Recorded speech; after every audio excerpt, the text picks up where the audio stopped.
दोस्तों, क्या आपने सोचा है कि ईरान इतने दिनों से अमेरिका और इजराइल से लगातार वॉर लड़ रहा है, तो आखिर ईरान के हथियार खत्म क्यों नहीं होते? दरअसल दोस्तों, अमेरिका समझ रहा है कि वो सब कुछ कंट्रोल कर रहा है, लेकिन एक जगह ऐसी है जहां ईरान और रशिया मिलकर पूरा गेम कंट्रोल कर रहे हैं, और यहीं छुपा है ईरान के हथियारों का राज।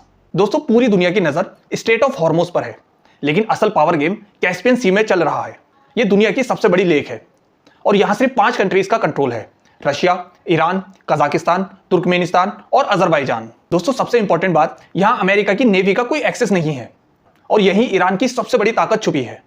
रिपोर्ट्स के मुताबिक रशिया और ईरान के बीच कैस्पियन सी के थ्रू वेपन्स ट्रांसफर हो रहे हैं, जिसमें मिसाइल, ड्रोन्स और मिलिट्री सप्लाईज शामिल हो सकती हैं।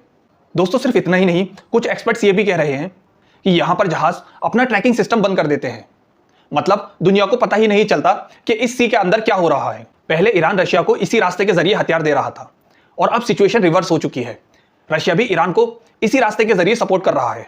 और सबसे इंपॉर्टेंट बात यह है कि अगर ईरान के वेपन्स कम पड़ते हैं तो रशिया तुरंत उन्हें इसी रास्ते के जरिए रीसप्लाई कर देता है, यानी ईरान कभी भी आसानी से कमजोर नहीं पड़ेगा। ये एक ऐसा हिडन कॉरिडोर है जहां पर वेस्ट का कोई कंट्रोल नहीं है। और दोस्तों, अब यूएस की नजर ईरान के ऐसे ही छुपे हुए रास्तों पर है जहां से ईरान रशिया और चाइना से मदद ले रहा है। आपकी इस बारे में क्या राय है? आप मुझे कमेंट्स में जरूर बताएं।